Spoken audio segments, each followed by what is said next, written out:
मालेगाव महानगरपालिकेच्या उपमहापौर शाने हिंद यांनी आपल्या दालनात वादग्रस्त टिपू सुलतानचा फोटो लावल्यानं हिंदुत्ववादी संघटना आक्रमक झाल्यात। त्यामुळे आता वेगळ्याच वादाला तोंड फुटलंय। त्यामुळे मालेगावचे राजकीय वातावरण चांगलंच तापलं असून समाज माध्यमांवर दोन्ही बाजूने पडसाद उमटताय।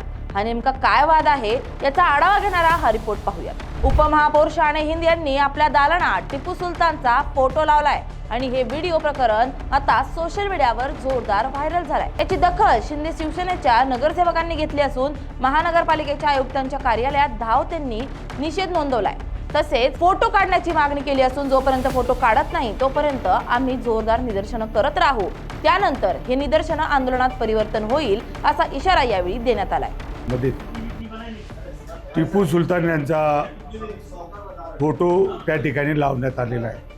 मग आम्ही खात्री करण्यासाठी सोशल मीडियामध्ये जेव्हा बघितलं आणि प्रत्यक्ष महापालिकेतून पण बघितलं तर खरोखर उपमहापौरांच्या खुर्चीच्या पाठीमागे टिपू सुलतान यांचा फोटो भिंतीवर लावण्यात आलेला होता आणि सोशल मीडियाच्या माध्यमातून या शहरातील सर्व नागरिकांनी याचा तीव्र शब्दात निषेध नोंदवला होता। आणि त्याचाच एक भाग म्हणून आम्ही शिवसेनेचे सर्व पदाधिकारी आणि शिवसेनेचे सर्व नगरसेवक नगरसेविका या ठिकाणी आयुक्तांना निवेदन द्यायला आलो आहोत। शासनाच्या प्रोटोकॉलमध्ये टिपू सुलतान यांचा फोटो लावण्याचा अधिकार आहे का, अशी आम्ही आयुक्तांकडे विचारणा केली आहे।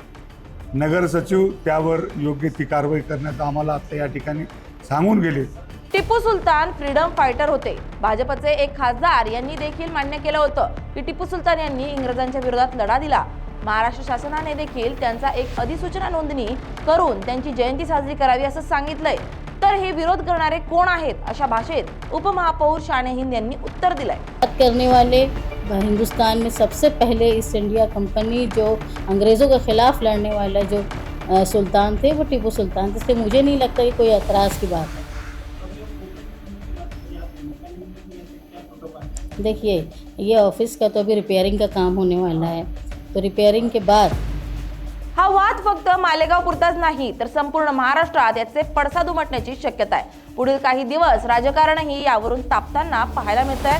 त्यामुळे एकंदरीतच मालेगावात टिपू सुलतानच्या छायाचित्रावरून निर्माण झालेल्या वादात मालेगावातील सत्ताधारी असलेली इस्लाम पार्टी काय भूमिका घेणार याकडे सर्वांचं लक्ष लागलंय। अशोक बिद्री, LS मराठी, मालेगाव।